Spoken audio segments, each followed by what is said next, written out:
England, 1976. They are punk rockers. Disillusioned youth. Raw, outrageous and crude. Anarchy, striking miners. The new craze, they tell me. Mountains of rubbish. The winter of discontent. Worthless, nasty.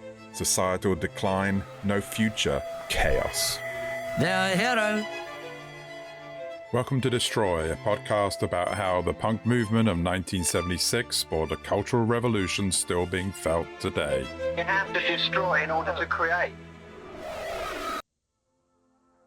At the end of 76, I came to London, and that coincided with Anarchy in the UK just coming out. I'd heard of the Sex Pistols, but I didn't really know about them. So I walked down to the Virgin Records, and there was a video of Sex Pistols playing behind the counter. I thought, fuck, who is it that thinks this band can't play? This was incredible. This was so powerful from that very first chord.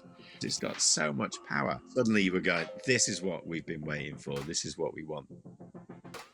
The influence of punk can't be discussed without also talking about the cultural explosion of the 1980s. This seismic shift was felt all over the world and reimagined punk's crude essence into a new wave of music and fashion. The Blitz Club in London became the epicenter of this change, where future-style icons like Boy George and Steve Strange fused the glam rock androgyny of the past with a new romantic fantasy, immortalized in David Bowie's video for Ashes to Ashes, which quickly became the soundtrack of reinvention. And as the raw rebellion of punk evolved into pop-tastic anthems like Don't You Forget About Me, punk's leather jackets and bondage wear gave way to shoulder pads and big hair. Bands like Culture Club, Duran Duran and Simple Minds dominated, crafting melodies that would define the decade, amplified by the birth of MTV and films like The Breakfast Club and Pretty in Pink. But the era wasn't just a departure from punk, it took its rebellious spirit and turned it upside down. My name is Richard Smith and I'm your host. I'm an art director and a filmmaker, and in episode 6 we meet a graphic designer and a cultural iconoclast whose bold, eclectic work blended high art and pop culture and helped to define a new era of rebellion that brought together his love of design and music into a high-octane dream. Destroy is produced by Be Right Back Studios, a full-service video and podcast production company that specializes in making music videos for up-and-coming bands and musicians. Visit berightbackstudios.com/destroy to learn more. This episode of Destroy is supported by The Extent or Measure of a Surface, Inc., a multidisciplinary design practice whose work in the music industry is world-renowned and specializes in building brands for bands. Whether you're an emerging artist or established musician, The Extent or Measure of a Surface, Inc. can help you grow your image on and offline. For more information, email destroy@thinkcreatebelieve.com. My guest today is a design hero. Growing up, I obsessed over his work for bands like the Buzzcocks magazine and particularly Simple Minds. Its complexity and irreverent style enthralled me, and I often wondered how did he do that and why. He's a super fan of technology, a passionate educator, as well as a cultural iconoclast. Please welcome to the show the very talented Mr. Malcolm Garrett. Malcolm, thank you for being here. Thank you. You're very welcome. I wanted to start by talking about something you've done recently that you're excited about. It's that period in time where some bands that I've worked with are coming up to significant milestones. And there seems to be a renewed interest in music that I worked on and bands that I worked with. For instance? We've just repackaged the first 5 or 6 magazine studio albums. Duran Duran, we've repackaged the first 5 Duran Duran LPs. Simple Minds, I've had a program of re-releasing things for a while. And Buzzcocks sleeves were kind of repackaged not so long back. But so there always seems to be some anniversary or some reason for re-releasing. And of course, almost all of those sleeves were done in the days before computers. So creating digital versions from archived copies of things has been an interesting challenge in some cases. How do you do that? Do you have all that artwork? Good grief, no. For a couple of reasons. One, we didn't think you needed to keep it. Right. It was not until later in my career that I realized that I should be archiving things. And secondly, it didn't always come back to you from the printer or the record company. No, right. And so when you're designing a record sleeve and you're still at college, you're not thinking, oh, I better double check that I keep this for when they release it in 40 years' time. You're not really thinking in those terms. Interestingly, something that I found with the magazine albums, like Secondhand Daylight and Correct Use of Soap and Magic Murder of the Weather, they were done at a period of time where I was deliberately trying to find obscure typefaces, and I was very interested in this whole concept of what is a good typeface and what isn't a good typeface. My view was always a good typeface is how you use it and what it's used for, and so there is no such thing as an inherently good or bad typeface. That's only the way you use it. And I was ambivalent about modernism. So whilst a lot of my work was grid orientated in the classic Joseph Muller-Brockman tradition, it also had a willfully random component in the Brian Eno tradition. So I'd always straddled the idea of using and misusing systems. So the reason I mentioned that is one of the challenges I had was trying to retypeset all of the type on Magic Murder and the Weather. Both what typeface had I used for the lettering for magazine, the band's name, then the actual typeface. What was it? It's a classic serif font, but which one? The way I finally solved it was by tracking down which typeface had that lowercase italic W for weather, because it had a little loop in the middle. And that proved quite a challenge. For all the type nerds out there, what typeface was it or is it? Oh, fuck, you expect me to remember that? I seem to recall, correct me if I'm wrong, that the correct use of soap was Vendome or something? Oh, yeah, that was a relatively straightforward one. Yeah, that one I remember.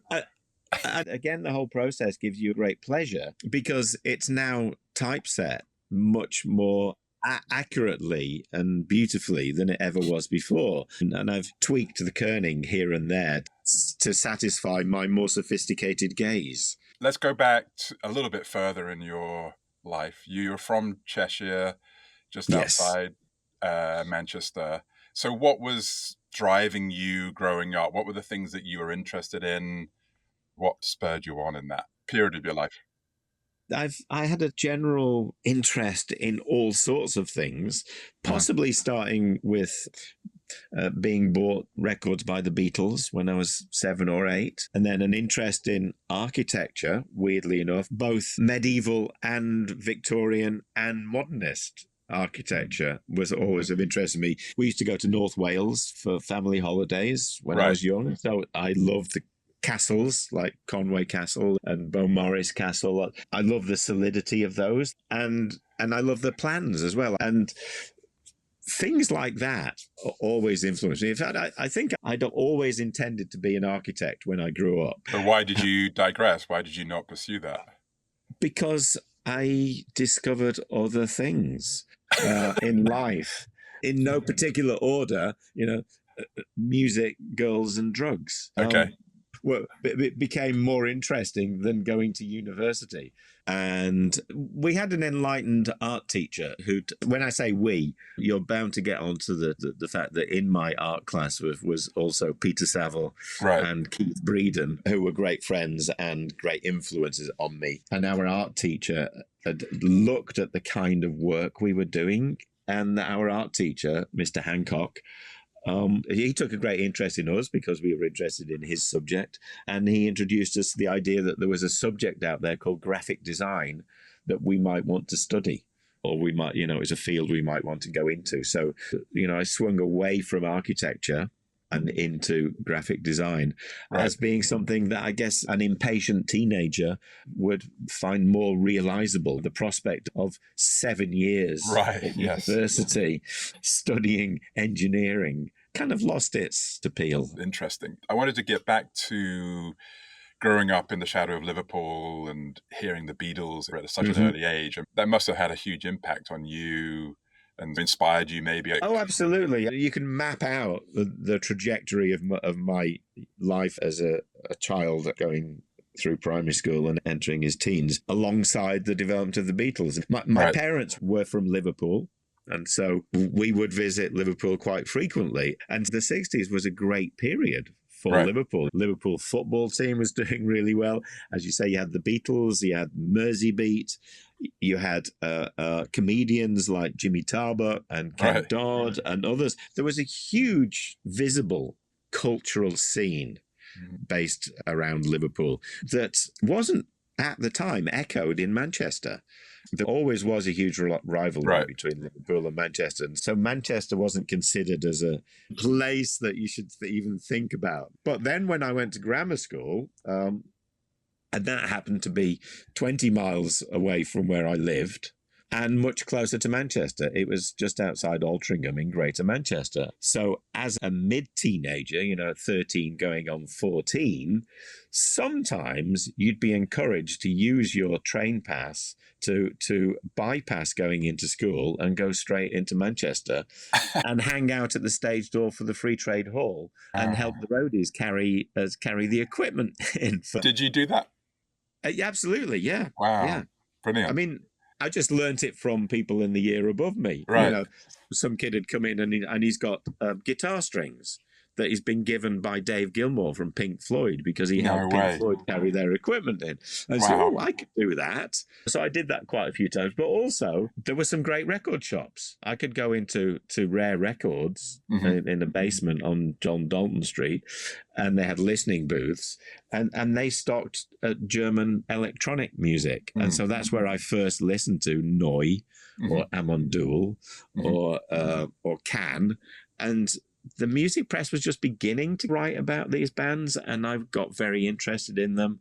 And just through listening to the first side of that first Neu album, I was just convinced there's a whole sphere of music, a whole strand of music that's much more interesting than, I guess it was parallel to David Bowie, but I didn't get David Bowie immediately. Weirdly, because I didn't actually get on with the kids in my class who were into him. I felt I was a little bit cooler.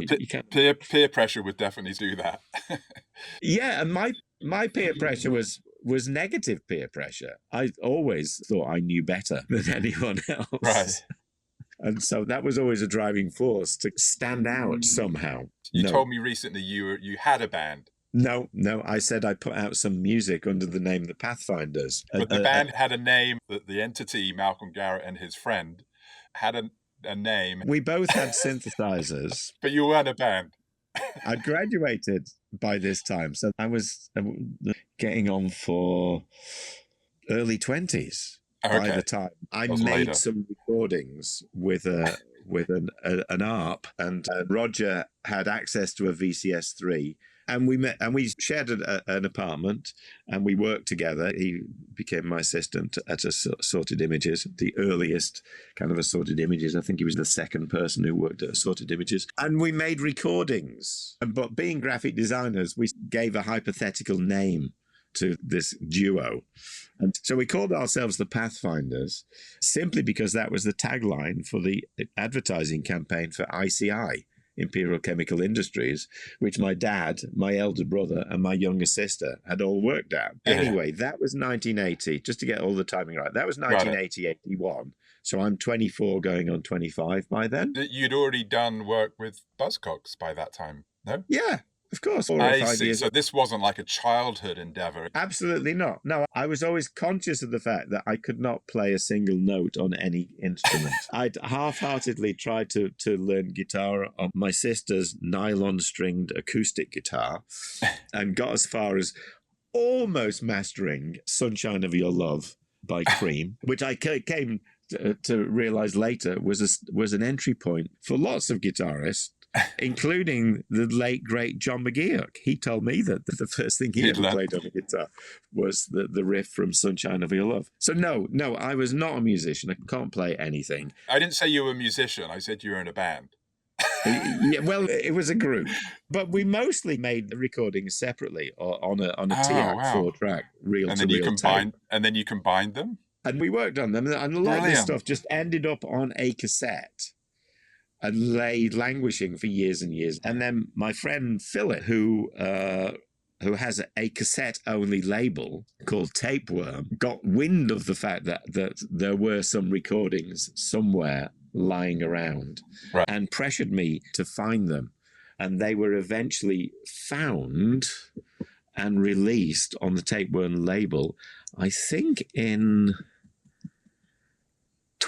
probably 2021 or 22, I can't remember, on a cassette that we called Imagine Something Yesterday. We manufactured the same number of copies as the catalogue number, which was 147. And then when that sold out, I wanted to repress it. And we did a negative version. His sleeves are always black on white. So I did a version which was white on black. We just reversed everything. And I pressed 53 copies. And I treated it like a limited edition print.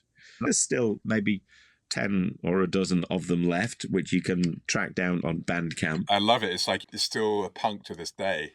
Brilliant. Absolutely. Jumping back a little bit again to school, growing up, what were you like then? Were you a bit of a rebel? Who were you hanging out with? I definitely associated with the bad boys in the class. Right.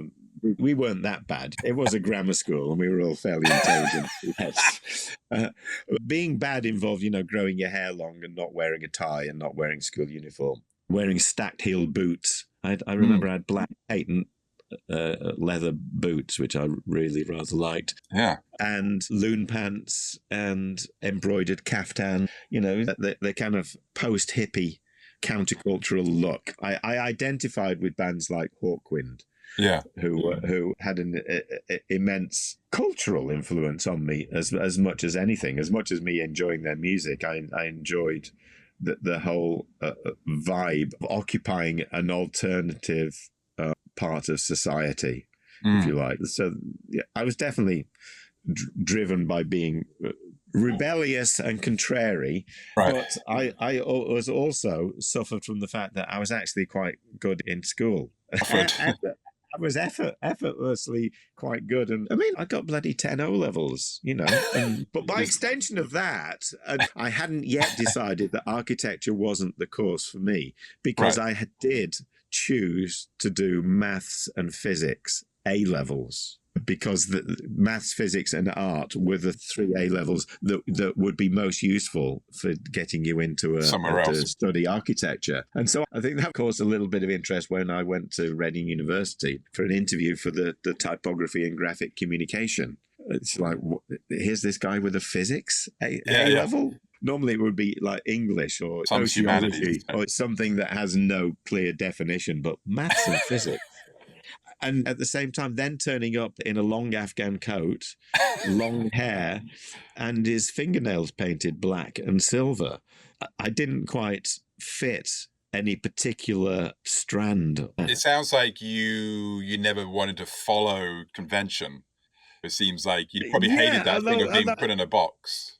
Yeah, although you could say that I was putting myself in my own box by identifying with others in the box that appealed to me. Speaking of boxes, yeah. So you're in this classroom. There's Peter Saville, there's Keith Breeden, there's you, future 20th century graphic design pioneers, or something like that. Keith was more of a rebel than I was, but he was also naturally talented. He could draw and he could paint, and he had an amazing imagination, and he was really driven. He was a huge influence on me. But he was frustrated by the fact that because of the way his paintings looked, they were very hard-edged. They were very graphic. And so he was always being pushed to do graphic design. And ultimately, he didn't want to do it. Even when later on he came to work alongside me, independently, but alongside me in the same studio, he still wasn't really that happy in it. And eventually, in the mid-'80s, after doing some great stuff with Scritti Politti and ABC, he upped and left, and he hated London. So he upped and left London and moved to Wales, which is where he still is. And he's now a very successful portrait painter, member of the Royal Society of Portrait Painters, because he was a genius. He was an absolute genius. It was brilliant. Of course. You mentioned your teacher pointing you in the direction of graphic design, but why? What was going on in the classroom that pointed all of you in that direction? Or maybe you and Peter, perhaps? Because we were very heavily influenced in music. And just the kind of work we were interested in was very graphic. It was whether it was designing posters for the theatre group, or the paintings we were doing were very pop art influence as well. We were looking a lot at Andy Warhol and Roy Lichtenstein, of course, and the British pop artists like Peter Phillips and Alan Jones. This kind of aesthetic, which mingled with an appreciation of music. Peter was very into Roxy music. I was into Hawkwind. Keith was into West Coast psychedelia like the Byrds. And all of that kind of overlapped and interlinked. And the one common denominator was that we were enthusiastic. Right. And we spent a lot of time doing things that were just self-driven rather than doing stuff that was dictated by the curriculum. Hi there, sorry for the interruption, but if you're enjoying the show, please leave a review or a comment. For the latest news and updates, make sure to also follow us on Instagram at Destroy Punk Podcast. Thank you, and now back to the show.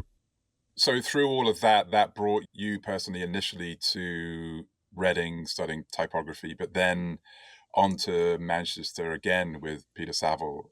Again, I've never had a 5-year plan. I've never really thought about what's going to happen next week, let alone next year. That sounds flippant, but being at a Catholic boys' grammar school, you were guided towards going to university, applying to university, as opposed to Polytechnic, which were seen as second-class universities at that time. So there wasn't much information about what they used to call vocational courses at polytechnics. And so the university handbook had the sum total of exactly one course that was of vague interest to me, and that was typography and graphic communication at Reading University, which I later found out was a relatively new course. It had only been set up by Michael Twyman, and to teach what is an incredibly important subject that touches every single person's life in the Western world every minute of every day. Yet you'd be forgiven for having no idea what it was. So anyway, I was guided towards applying for this one course. Peter Saville, on the other hand, he lived in Altrincham, and his nearest foundation course was at Manchester Polytechnic. So I decided I would just apply for this university course, no hope of me getting in. And of course, they were intrigued by who this person was, who looked this way, had this interest in pop art, but very little experience of what graphic design actually was. I mean, that was one of the questions in the interview. What is graphic design? Or they hold up one of my paintings and say, is this graphic design? Which just floored me because I had no way of answering it. Anyway, I got in. Brilliant. They only took 12 people a year, and I got in. Wow! And it proved to be an amazing course for me. It was the right thing for me. But my friend Peter seemed to be doing work that was much more creative, shall we say, and less academic. And I was slightly envious of him. You were focusing on kerning and serifs, and also psychology, the psychology of perception, and the history of art and the history of typography. So there was a lot of brilliant background. Yeah, stuff that came in extremely valuable later on. But at the time, my little blinkered, short-sighted view then was Peter's having more fun. So our paths coincided, and we both applied to do graphic design at Manchester Polytechnic. And we both started at the same time on that course. And so we found ourselves at the heart of this thing called punk rock as it was emerging, because it emerged no more strongly outside of London than in Manchester, with the people who I went on to work with, Buzzcocks, effectively forming to support a gig that they were putting on at the Lesser Free Trade Hall of the Sex Pistols. So they brought the Sex Pistols to Manchester. And it's one of those things, all the ley lines all crossed. It's a brilliant confluence of different things all coming to a head. Yeah, and which worked for me. So there was no planning whatsoever. The only planning I ever did was to keep my eyes open and always say yes to everything. You touched on an interest in pop art. I know you're also anti-art, I think, driven from Dadaism. Well, kind of. for me, there were two important painters in the 20th century. One was Marcel Duchamp, who said anything can be art. Right. And the other was Andy Warhol, said, yeah, anything can be art, but let's make it look pretty. And in between times, again, I was conflicted. So I was interested in and driven by the visual arts without having a fully understanding of what fine art was or what commercial art was. All of these things interested me. But what I distrusted was the idea of learning how to be an artist just to sell paintings. And I instinctively felt that art should have some kind of purpose. And Dada or anti-art was both of those. It was visually driven in many ways, but its purpose was to question everything and to question what is and what wasn't art. And so that appealed to me. On the first year at Manchester Polytechnic, I was half-heartedly looking around, what else are you going to do?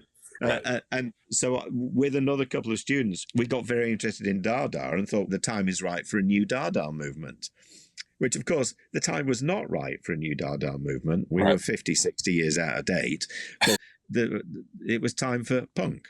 Right. And as soon as I discovered punk, or this thing bubbling under with bands like The Clash and the Sex Pistols and Generation X and Buzzcocks, of course, I realized this was the Dada that I wanted, but it was real and it was contemporary and it was, it was essential. It was that moment that you felt you could be part of something and actually actualize that thought of trying to change the world or be disruptive. It was less about changing the world and more about being able to have a vehicle for the kind of artworks or visual manifestation of things that said something, or had a sense of purpose and was relevant. No longer did I need to pretend or wish that I'd been around when Hawkwind were happening. I had my own thing. And again, you only realize these things, when you look back. At the time, it's just all instinctive. Right. You just go, this is right. You don't stop and think, why is this right? And you don't write an academic paper about it. You just get stuck in. And you go to a lot of gigs, and the work you do at college starts to be based around what you're seeing and what you're inspired by. And then, as luck would have it, one of those bands might come in and say, can you design a poster for us? That must have been amazing. So you're still at college. Tell me about, there's a relationship between Richard Boone, the manager of Buzzcocks, and Linda Sterling. Yes. Linda was a friend, but she was a year older than me. She was in the third year when I was in the second year. At Manchester Polytechnic. At Manchester. She was doing illustration, and she'd been to see Buzzcocks before any of us and introduced us to Buzzcocks. And she started to design some handbills for them early in 1977, late 76, early 77. But she didn't want to be a graphic designer. And she quickly established a relationship with Howard Devoto, the singer. Right. And his school friend was Richard Boone. Howard left Buzzcocks very early, straight after Spiral Scratch came out. And Richard had set up the record label, New Hormones, to put out Spiral Scratch. So Richard Howard then took over management of the new version of Buzzcocks and were encouraging Linda to do more design work for them. But Linda didn't want to do it, right? Because it's not what she wanted to do, but she wanted to be creatively involved. And so Linda introduced them to me as being somebody who would want to do that stuff. Right. So Linda introduced me to Howard and Richard, and they asked me to design a poster, and I designed a poster, and it all sort of blossomed from there. That must have been an amazing moment. Again, how amazing is it? They weren't signed. They got a do-it-yourself record out, and there was way more people who disliked it and wanted it to go away than liked it, which again, I guess was appealing. So you didn't think in terms, it's not like the fucking Rolling Stones coming through the door and you're going, oh my God, it's some band playing in the pub down the road. Right. It wasn't really a big deal, but it was something I could get enthusiastic about. And yes, in retrospect, wow, how amazing. Yeah. The first cover you did was Orgasm Addict, correct? Yes. You've talked about how you approached that. You brought your contrary, your contrary point of view to the table with that. So talk me through how that came about. So we wanted to use one of Linda's montages. So it was a collective decision to choose that particular one. That seemed to work. The record company would only pay for a two-color printing in the sleeve. And so, yeah, being contrary, I didn't want one of those colors to be black. The idea of doing a black and red sleeve seemed like too punk rock. One of the driving things was to be different from everything else, but also to be equally different from Sex Pistols. You know, the Sex Pistols ransom note style was already recognizable. So that's why we liked the montages. Nobody was doing anything like that. We felt that was quite distinctive and quite us. Right. And so in order to reproduce a full color illustration in monochrome and not have it be black and white, I decided, well, it should be like midnight blue and white. Then it would hold the definition. And so what's the second color that will go with that? Oh, yellow will work with it. That's blue and yellow. That's very Bauhaus. Right. So there's a lot of influences coming from lots of different directions that are defining what this is going to look like. So there's the John Hartfield montage, which is drawing on Dada. There's the typography on the back is drawn from pioneers of modern typography and early kind of futurist or constructivist typography. So there was a lot of references, right? But we weren't wanting it to look like anything else other than how it came out. It's interesting. You touched on something which I've not thought about before, but the Pistols and the Clash, the look, let's say, the visual aesthetic was very haphazard and it was DIY. And then what I was thinking as you were talking was you and Peter, because of your training, let's say your education in design, the work really cut through all of that, because it wasn't that. It maybe had elements of that, but in a very different way. It was both DIY and formal. And it was very different. That's, in my view, only Barney Bubbles. You know, he was a very skilled graphic designer who gave up mainstream graphic design to work with in the underground press. And then he went on to basically design everything for Hawkwind. Right. And so he was my role model in many ways as being somebody who didn't work for a record company or didn't work for the man, but worked with the band. And so that was my model. I'm not working for United Artists Records. I'll work with them and I'll deliver and I'll take on board the constraints they'd have to put on me to design a sleeve or whatever. But I'm working with the band. I'm working with Howard and Peter and Richard and Linda and Steve and everyone else. And that's one of the things that changed with punk, is that, you know, Jamie Reed working with the Pistols, and other bands, if you like, adopted their tame graphic designer, possibly without fully realizing what they're doing, other than being instinctively wanting to keep control within their little group. Interesting.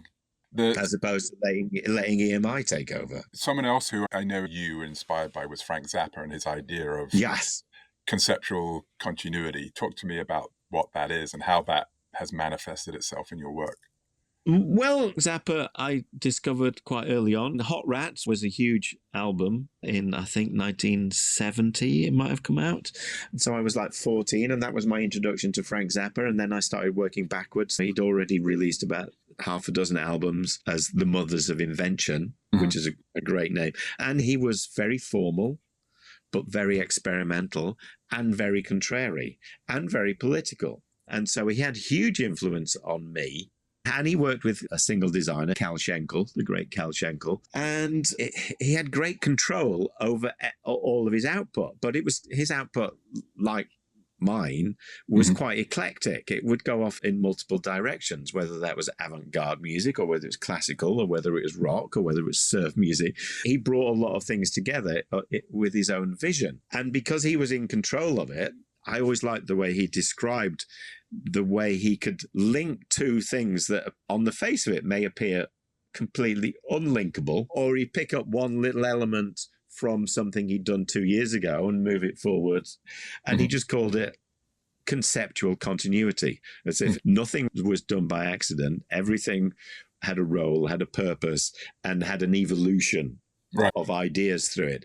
And so that I found inspiring, that you can evolve ideas through a series of visual links, whether that be posters or press advertising or button badges. Is that why some of your early work with Simple Minds and Duran Duran was so simple? Well, yeah, I mean, I like the idea of working with the same people over a period of time and set myself the challenge to become the visual spokesperson, if you like, for those bands. And it takes a while to get under the skin to really understand somebody you've only been maybe introduced to last week, or you've only just heard their music this week. So my approach was to keep it as simple and as plain as possible, but introduce some elements that I might be able to utilize later on. Because the interesting thing, or one of the exciting things about working music, you don't know what the band's going to put out next week. They're in the studio all the time. They're in the rehearsal studio. They're writing all of the time, and everything is new. And I quickly learned that if I could introduce some things, some visual hooks, then I might be able to refer back to them in some way. With Buzzcocks, it might be as simple as we just use two colors. Mm-hmm. And then with Duran Duran, I referred back to Muller Brockman and I drew a grid. So the visuals we might use on the next release or the release after that may be completely different, but they'll fit into this grid that I've just designed. And with Simple Minds, it was photographs that aren't actually of anything.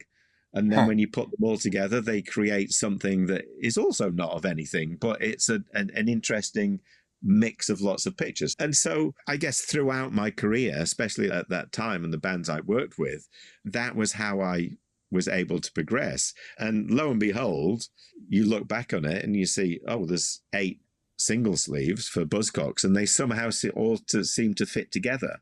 But you could not possibly have predicted that on day one when you were designing Orgasm Addict. You picked up as you go along. Let's talk about punk. And when you discovered that, you talked about Manchester being this destination of bands and musicians coming, and the Buzzcocks, the famous Lesser Free Trade Hall gig.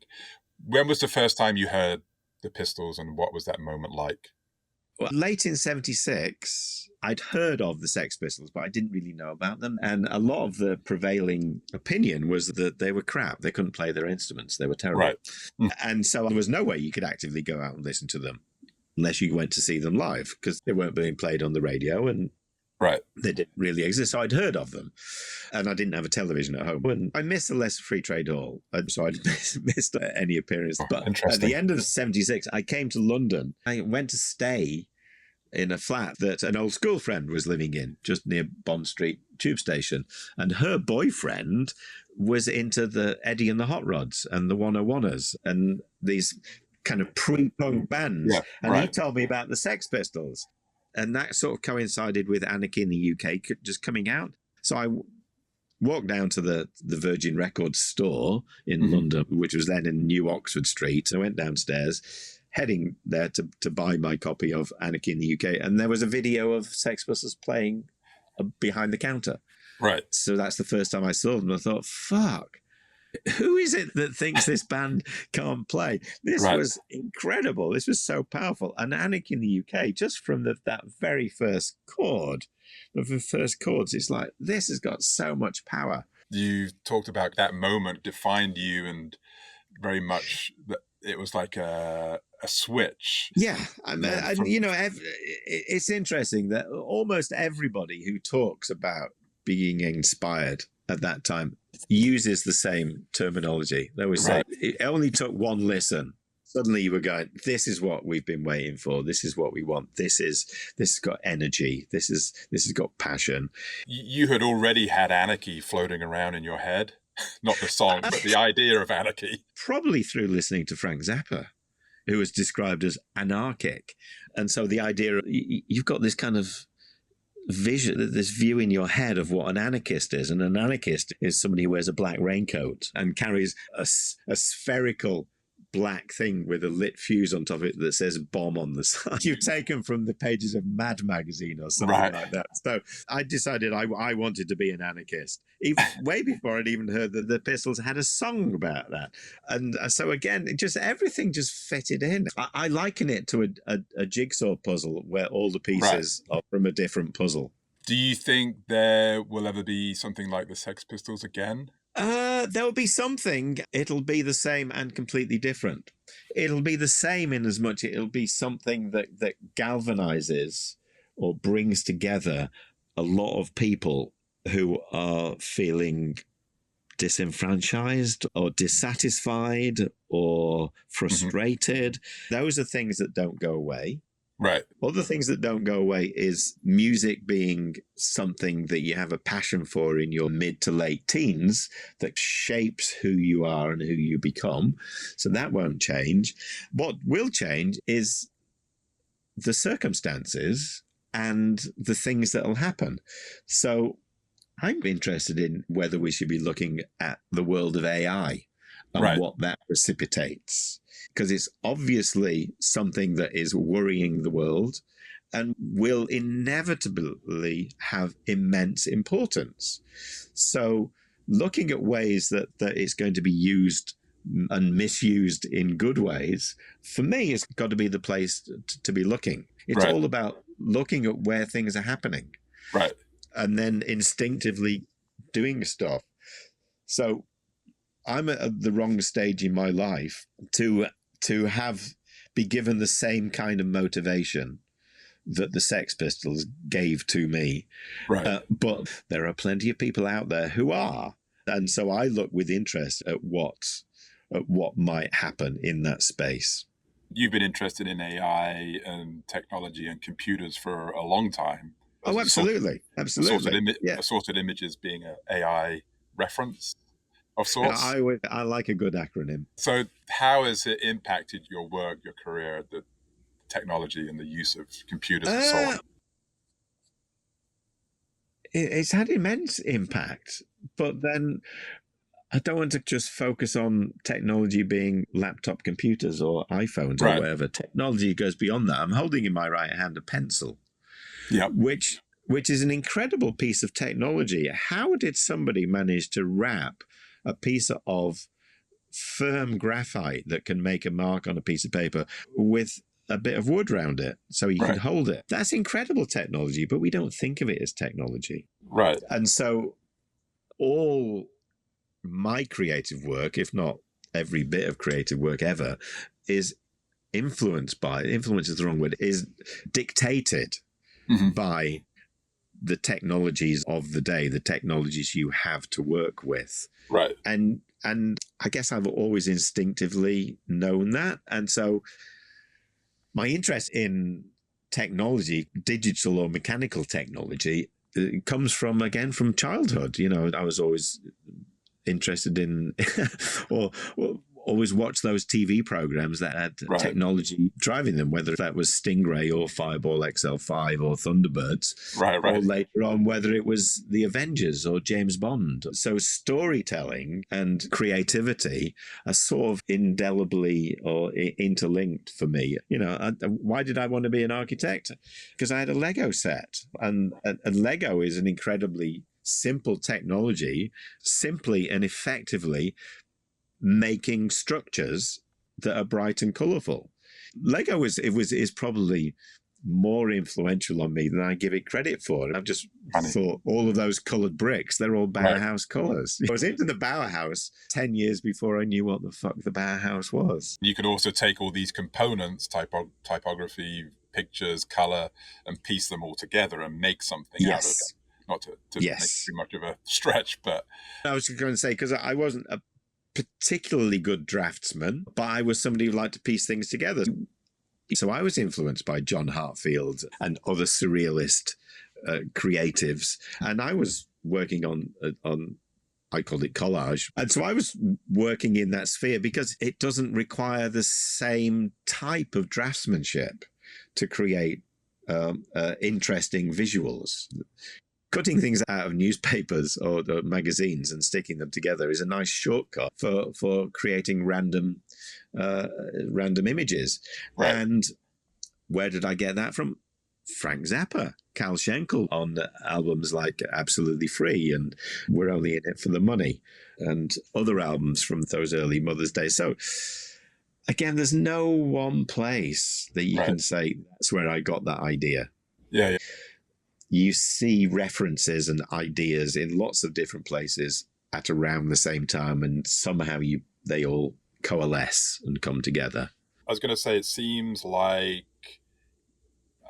you have an eye on the zeitgeist, the cultural zeitgeist, and you embrace it rather than perhaps reject it, or you're intrigued by it versus say no, whether that be technology or music, or whether that be whatever it is. You seem like someone who wants to move forward rather than... Yeah, I'm generally positive, and whilst at the same time being questioning and contrary. So if those things come together in good ways. You talked about questioning things. Are you involved in any kind of activism? I've been following Extinction Rebellion for some time, and I guess the counterculture of the late 60s, early 70s, I found very influential. But I'm not overly political as a person, but I'm political enough to steer right away from right-wing politics. And I'm very interested in the politics of community and the politics of humanity. And so there's a lot of things going on in this world at the moment that I take a dim view of. And so when I was invited to join the Hard Art Collective by the two guys who handled the graphics for Extinction Rebellion, Clive and Charlie, then I said yes, and I'll go along. So the Hard Artists meet frequently at Brian Eno's studio. He's one of the founder Hard Artists, but he would be at pains to point out that it's not a Brian Eno initiative. He's just one of many, but it's not something he wants his name to lead on. So I do go along to not as many of the things as possible that Hard Art do, simply because that's the way life is. I'm not as active an activist as I would like to be, because I don't want to put my hand up and say, yes, I'm an activist. No, I'm an activist, but I could be doing a lot more and would like to be doing a lot more. And so the Hard Art is basically looking at how artists, designers, and activists can come together to make the world a better place. Right. It's as simple as that, in all sorts of ways. And they staged a 4-day event in Manchester last year called The Fate of Britain. Fate as in party. Again, look at what the fuck's going on in this country. And because not everyone is evil. We're not all fucking Trump or Musk. Most people are not evil. Most people are good people. Yeah. And so how do we make it so that the good guys win? I've always considered myself to be in amongst the good guys, and I want to be one of the good guys. So yes, I am a hard artist, but arguably could be harder. It's like a Marvel movie. The artists take on the world. I love it. And maybe we'll be the masters of AI between us. That's one of our aims. Can we reprogram social media? At the moment, it seems to be programmed to be divisive, but surely we can program it. So the algorithms can be written to bring people together, to be more positive. Right. So that's one challenge that is regularly discussed at Hard Art meetings. How do we turn things around? As opposed to just ignoring it, how can we make it better? What can we, in small ways or big ways or whatever ways, to improve things and make the world a better place? Speaking of making the world a better place, what's one of the things you're most proud of in your career? Oh, God, don't ask me that. That's impossible. That's impossible. Are you proud of being a member of the British Empire? I almost turned it down. Did you really? Yeah, well, my immediate thought was, when I opened that letter saying, we'd like to invite you to give you an MBA, will you accept it? Because you have to accept. My immediate thought was, fuck it. Fuck. John Lennon sent his back. It's like, I don't give a fuck about empire. I don't give a fuck about monarchy. I don't give a fuck about religion, for God and empire. It's like, no. And so I called a couple of people whose pragmatic and left-leaning views could influence me, half expecting one of them to say, no, don't you dare. And they both said, remember, it's not the government that's giving you this. It's not the monarchy that's giving you this. This is being given by your peers. So you've been nominated. So I decided to accept it, but to accept it on behalf of all those graphic designers who have not been given it. Because they give out hundreds of these fucking things every year. Yeah. Right. And how many graphic designers are there? Half a dozen, maybe. Obviously, Neville Brody just was awarded the OBE, right? That's right, yeah. And Peter Saville, CBE. yeah, Was he- that before you or after you? Peter was the year before me. So Sorry, I'm but the it- bottom of the list because they have a hierarchy. M is the lowest one you can get. I've always been the one that nobody's heard of, which I like because it's fair to say I've deliberately gone out of my way to hide my presence. Speaking of brilliant things, the thing I wanted to talk about was Torn Apart, which is an exhibition in Florida, which is ending soon. Torn Apart is an exhibition of posters from the collection of Andrew Crevine. Mm-hmm. Andrew Crevine has got links way back to punk in 1976 and has been collecting posters ever since then. He's got something like 4,500 punk, pre-punk and post-punk and new wave posters. And Torn Apart is fundamentally an exhibition of these posters. But Andrew, being Andrew, wanted to take it a little bit wider. So he invited Sheila Rock, the photographer, whom I'd worked with back in the 70s and early 80s. She took lots of behind-the-scenes photos of the Pistols and other people. And so Andrew wanted to show her photos alongside it, but also we could do a whole other podcast on the obsessive person that I am. But I collect things. So I have not a massive amount, but in some ways a significant amount of punk and street clothes from the late 70s and early 80s. And so some of which, about 30 or 40 are on alongside these posters in the Orlando Museum of Art, which is on until January the 31st, I think. And then we're looking to bring the entire show, expanded or otherwise, first of all to London late in 2026, which coincides with 50-year anniversary of punk, and then take it to Manchester later in 2027, which coincides with most punk things taking off in Manchester from Spiral Scratch onwards. What has been the response? Really well. It really is successful. It's serving two purposes. There's a nostalgia thing for people as old as me going, oh my God, I remember that. And a new young audience that's going, oh my God, have you seen this? This is amazing. And they haven't, it's stuff they haven't seen. So it's doing the job in exactly the way we wanted. I wanted to segue into your work, not necessarily as an educator, but in education, inspiring the younger generations, etc. Do you see this as being something, or what else are you doing that does that? Yeah, it definitely forms part of this. If you're not going to be able to time travel and be 40 years younger and be vital in the same way as you used to be, then what can you do? You can use your 40-odd years of experience to introduce things that you think are relevant and interesting to people who might also find them relevant and interesting, who are at the beginning of their career. So I've always been interested in that aspect of education, of raising awareness. And for the past dozen years, I've been a member of the Samisha Black Awards Committee. And the Samisha Black Awards was set up to celebrate his life and introduce the Samisha Black Medal, which was specifically to be awarded to people doing great work, excellent work in design education, because design education is not really celebrated enough. So I've been on the awards committee since 2012, I think, or 2013. And last year I was elected the chairman of the committee. And so each year we give two awards. We give a medal, which is like a lifetime achievement award, and we give an award which is recognizing innovation in contemporary design education.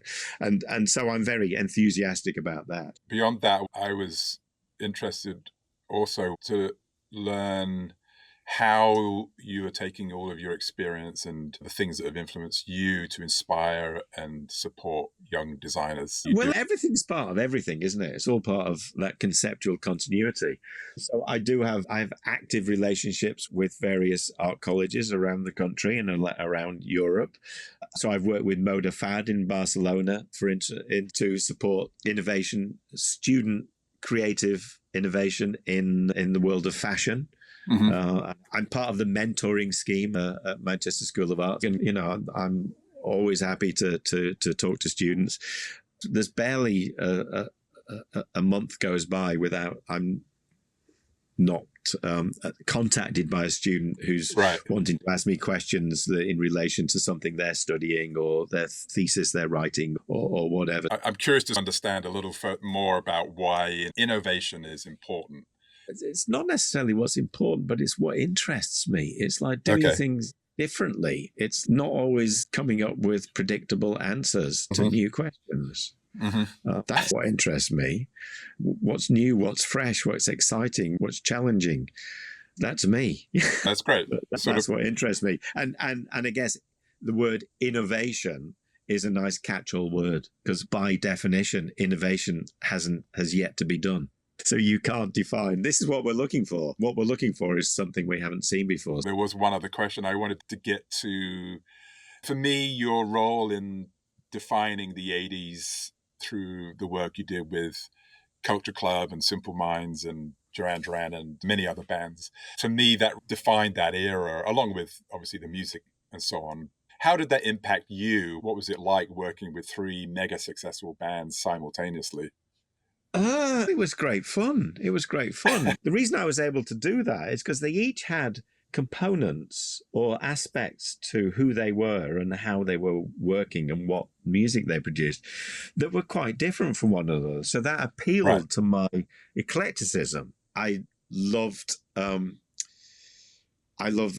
if you like, the clarity and the single-minded direction of Duran Duran, and I loved how they had a global vision for where they wanted to take their music and how they were able to do that. Alongside that, I love the eclecticism and the diversity, the literal diversity of Culture Club, and how, George, genuinely one of the only stars I've had the pleasure of sharing physical space with. He occupies the whole room and is supremely down to earth.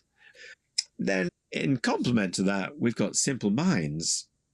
Jim Kerr and Charlie Burchill, 2 of the nicest people I've ever had the pleasure of working with. I've never not seen Charlie without a huge grin on his face. Really? And Jim isn't really a musician because he doesn't play anything, doesn't write any of the music. Right. But his words, they're so evocative. So it was a real privilege to work alongside them. And literally, it's such a privilege, because this is what I set out to do in many ways. It's such a privilege to have created or been part of the team that created a visual evocation of music that has that kind of power and potency. And because music doesn't have any physical form, it only exists in your head when you're listening to it. And our challenge was always make a bloody cardboard box that will contain this thing that is uncontainable. And it's great to think that for some of those things we did. People do cite New Gold Dream or Sparkle in the Rain as having that visual evocation of something monumental inside. Oh, yeah, no, I think both of those, well, many covers, but those you mentioned for Simple Minds, 100%. I like saying this. I'm going to repeat this because I like it. But quite late on in my dad's life, in an intimate moment, he did say, I still don't know what it is you do, Malcolm. But I know if I was your age, I'd be doing it. So it's that simultaneous appreciation, but lack of comprehension, to which I'm sure we both find ourselves in that place. I love it. It's a great way to end. All right, Malcolm, thank you. I've now got to go and answer a million emails that have been popping up in my inbox whilst we've been talking for the past 2 hours. One from my great friend, Glenn Gregory. We're going to do some stuff with Heaven 17 this year. Fascinating. Which we'll talk about another time. Brilliant. Cheers, Richard. Thank you so much. Goodbye, listeners. Thank you. Bye. Bye. My name is Richard Smith, and I'm your host. I'm a filmmaker, an art director, and once upon a time I was part of the big 80s. I designed record covers for Depeche Mode, I danced with Bono, discussed art with Mick Jagger, and drank tea with Susie Sue. I also grew up during those turbulent times in England in the late 70s and was driven by the do-it-yourself ethos of punk. I obsessed over bands like Joy Division and New Order and went on to work for the album cover designer Peter Saville. I believe that year, that moment in 1976, when a bunch of foul-mouthed yobs cursed and swore on national television, changed the future of culture forever, and is what brought us to where we are today. So where do we go from here? Will emerging new technologies be the catalyst that tears down the walls of mediocrity, throwing culture and society into chaos and revolution again? We'll have to wait and see. This has been another episode of Destroy. Thank you for listening. Destroy is a Be Right Back Studios production. Learn more at BeRightBackStudios.com. And please tune in again for another episode of Destroy, the Influence of Punk podcast, wherever you listen or download.